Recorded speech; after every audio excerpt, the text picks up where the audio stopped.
Hey, let's do it for the content. Mega Ran. Let's go. Let's get it. Dick Kick City. It gets gritty when Mega Ran come through. The kid gets busy. Work yourself into a shoot, but you know it's legit. Like what you like, just don't be a dick. Hey, wrestling with regret. Let's get it. Yeah. What's that scent? Maybe you should bottle it. Drink it and spray it on. Get Claude to model it. 8 years in, can't look back. Who else can make velour sweatsuits look whack? Wrestling with regret. Let's get it. Yeah.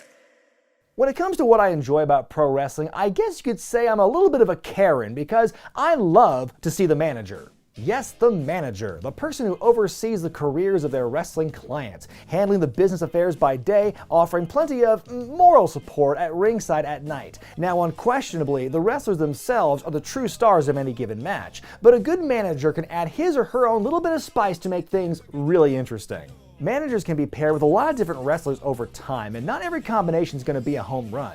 But every once in a while you get a 1-2 punch of brawn and brain that elevates both parties, that complements both of their careers, that stands the test of time. And this week, I'm going to rank them the top 8 best manager and wrestler pairings of all time. I'm going to say for the record, this is not to be confused with the order of my personal favorite wrestling managers. Many of you have asked me to do a video like that over the years, and I will get to that at some point, but this list is not quite that. Let's begin.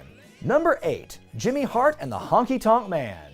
I sort of gave this one away in my Honky Tonk long form 2 weeks ago, so we might as well talk about it now because these two musically themed personalities seemed tailor-made for each other. When Honky's initial babyface run flopped, the World Wrestling Federation's answer to Elvis Presley turned cool, cocky, bad, and hired a man who was hated just as much as him to guide his career. You know what I think I'll have on the menu? What's that, baby? I think I'll have honky burgers. Honky burgers, I love them! The Mouth of the South soon became the Colonel, an homage to Colonel Tom Parker, and a doubling down on Honky's delusion that he not only equaled but exceeded Elvis's fame and talent. You might recall how the story goes. Jimmy helps Honky become the greatest Intercontinental Champion of all time, and the two spend months getting the fans to hate their guts. Honky was a cheap shot artist, but Jimmy was often cheaper. Behind that high-pitched voice and green bean physique was a devious schemer willing to do anything for his superstar client, whether it be dressing up like Peggy Sue or taunting a wrestler long enough for Honky to swoop in and smash him with his guitar. Jimmy Hart was an essential component to the Honky Tonk Man's act that helped him become perhaps the least likely main event star of the 1980s. Number 7, Bobby Heenan and Nick Bockwinkle.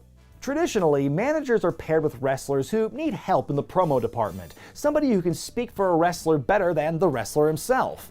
AWA legend Nick Bockwinkle, though, had no such problem talking. When you talk about obdurate recalcitrants, people who think because they are liked by the masses in the crowd that they can be allowed to get away with whatever they want. Bobby the Brain Heenan had managed Bockwinkle on and off in the AWA since the 1970s all the way to the mid-80s, with Bockwinkle earning championship gold all the while. And as time went on, the two were like a promo Voltron, combining their powers to become even better. Bock was eloquent and verbose, while Heenan was quick-witted and often exasperated. The two styles melded into a veritable heat magnet for the AWA for much of their run. You came out there and gave 200%. You hit this man with everything you had, and you still did not leave the ring the champion of the world. While the WWF version of Bobby Heenan was portrayed as a pudgy coward incapable of offense, the AWA version was much more physical, as his days of being an active pro wrestler himself weren't that far behind. The Brain was a danger outside the ring, but it also made him more than capable of taking a babyface beatdown to keep the heat on his client.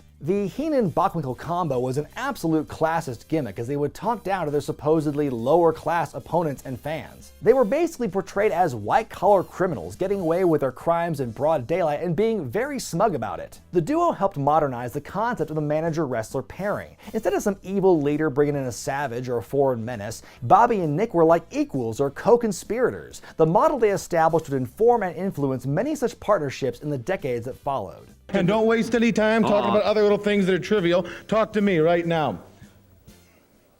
Go ahead, come on. Number 6, J.J. Dillon and the Four Horsemen. If a manager is lucky, he can sometimes work with multiple wrestlers at once. More often than not, though, the manager would take care of each wrestler individually, not meld them together and unite them under a common goal like J.J. Dillon did. Originally in the corner of Tully Blanchard, their coming together with Ric Flair, Arn, and Ole Anderson was a matter of circumstance. But soon enough, the original Horsemen would become a force of nature. While Rick, the Andersons, and Tully handled things between the ropes, JJ was the mastermind behind the scenes and in the office. Whether it was getting Dusty Rhodes suspended for hitting Jim Crockett with a baseball bat in a wild brawl, or orchestrating the breaking of the Dream's arm in a parking lot. But JJ wasn't a total starch shirt, as he was also a willing participant in many of the Horsemen's other devious antics, both in front of and behind the camera. It was he who set in motion the ejection of Ole Anderson from the group, then later his replacement Lex Luger. Eventually the group morphed into what is arguably their greatest incarnation, with JJ, Arn, Tully, Flair, and Barry Windham in the lineup. Dillon would leave WCW in 1989, and the Horsemen would take on many forms afterward, but his impact on the group itself was in many ways the same across the entire industry. I would even argue that Dillon's legacy is felt as recently as today in AEW, as Tully Blanchard himself has taken on a similar role as of late, managing FTR and Shawn Spears before helping form the Pinnacle. Number 5. Paul Ellering and the Road Warriors. You could argue our last 3 entries showcased pairings with very similar aesthetics, while this next one brings to mind the line from Shakespeare's The Tempest, "Adversity makes strange bedfellows." A series of twists and turns backstage led precious Paul Ellering to claim the rights to the massive greenhorns known as Hawk and Animal for his Legion of Doom stable. A brief and forgettable breakup in Georgia was soon swept away, and the trio was back together in a big way, storming through the AWA, Japan, and even Memphis before finally landing in Jim Crockett Promotions. Ellering's philosophy-laden promos came off like sermons on the Mount, a sober juxtaposition to the growling, snarling assault on the senses that Hawk and Animal's interviews often felt like. And that is the fire of desire, Ivan Koloff, and that fire is stroked on our part by hate. The contrast between Ellering and the Road Warriors was unlike anything else during their peak. Ellering, the small but fit former wrestler who wore suits and read the Wall Street Journal, and Animal and Hawk, 2 beefed-up bruisers who looked as though they were bouncing for the biker bar from hell. But somehow, it worked. Apparently, Vince McMahon didn't see the value in keeping the group intact when the Road Warriors first came to the Federation in 1991. It wasn't until a year later where they corrected that mistake, only to add another mistake to the equation when Rocket was introduced. The guys would all leave and come back to the WWF at different times, sometimes together, sometimes feuding, but no matter what, always interesting. It was both the close personal connection the 3 men shared and the contrast in style that made this trio completely unique, creating an intangible combination that hasn't quite been replicated before or since. Number 4. Jim Cornette and the Midnight Express. When Bill Watts and Jerry Jarrett agreed to a talent exchange in late 1983, Watts couldn't have imagined that this combination of a young manager who'd spent most of his time by that point in Jimmy Hart's shadow and a pair of solid workers who hadn't yet lit the world on fire would result in the most effective heel tag team of the 1980s. When the Midnight Express arrived in Mid-South Wrestling, they almost immediately helped change the perception of the territory, from a land of big men to a culture that was more technical and refined. When it comes to their craft, Dennis Condrey and Bobby Eaton were about as artful and elegant as wrestling got back then. And then there was the manager, James E. Cornette, the wimpy mama's boy who every fan thought they could take on. JC was smug and antagonistic, but often hid behind his clients or his mother's pocketbook to make problems go away. Cornette got his comeuppance plenty of times, sure, but he, Dennis, and Bobby always seemed to have an answer afterward. The dynamic worked well across 3 different territories all the way to JCP, where the trio found even more success. Even when Stan Lane went on to replace Condrey, the momentum didn't slow down as they feuded with the likes of Dusty Rhodes and Magnum TA, the Road Warriors, and the Rock and Roll Express. Most teams, even the good ones, might have been overshadowed by a character as big as Cornette's, but the Midnight Express's ability to back up Cornette's words with their actions made it even more frustrating for fans to watch. Their heat-seeking abilities combined with their effortless skills in the ring make this trio one of the best pairings in all the land. Number 3. Paul Heyman and Brock Lesnar. It's entirely possible Brock Lesnar would have made an impact without a manager when he debuted in 2002, but it was Paul Heyman who gave him instant credibility. After years of managing wrestlers in WCW and controlling his own world of ECW, Heyman got back into the managing game after WrestleMania 18 with the new kid in town. By combining Heyman's savvy and Lesnar's power, the union soon became the talk of the industry. In the next half year, that momentum translated into a record-breaking championship win for Lesnar at SummerSlam. Unfortunately, the company misread the fans' reaction to Brock's actions as a sign they wanted a babyface Lesnar, leading to a premature split of he and Heyman as a unit by the end of that year. Lesnar's been known to flounder on the microphone without his mouthpiece, both in his first run and then years later after his massive hiatus. One terrible promo was all it took for Lesnar to request that Heyman come back to his side in 2012. I am the reason you lost last week. I'm the reason you're feeling the way you're feeling right now, John. While their first run together was certainly memorable, if short, it turned out to be a mere prologue to their second and far more successful run. Whatever your opinion on Brock is today, and Lord knows mine has changed a bit in the last 9 years, the combination of he and Heyman has been darn near unstoppable, especially since WrestleMania 30. Paul Heyman's been consistently delivering master classes in promo work, while Lesnar has looked believably dominant as the on-again, off-again champion and overall final boss. In the years since Lesnar's return, Heyman has managed a handful of other wrestlers, mostly ending in disappointment. But in all of Heyman's years of doing this, nothing's felt quite like his relationship with the Beast. Number 2, Miss Elizabeth and Sherry Martell and Randy Savage. It's the first and only kind on this list, a case where it's not one manager and more than one wrestler, but the other way around. The best years of the Macho Man's career are often associated with the women he shared the spotlight with in that period. The first and most prominent, of course, was his then real-life wife, Miss Elizabeth. Originally pitched as a more devious femme fatale character, Liz ended up being the gentle and demure antithesis to Randy Savage's vicious persona. I am the superior athlete, aren't I, Elizabeth? As good as Elizabeth was at exposing Savage's most heelish tendencies, the browbeating, him using her as a human shield for example, she was also a great catalyst of his babyface turns in late 1987 and again in 1991. After dumping Elizabeth during the implosion of the Mega Powers, Savage took a drastic turn and chose sensational Sherry as his new paramour. While Elizabeth contrasted Macho's intensity, Sherry would go along with it, sending the madness into a whole new orbit. You don't know where I'm going to be, Hulk Hogan. No. You don't know where I'm going to be.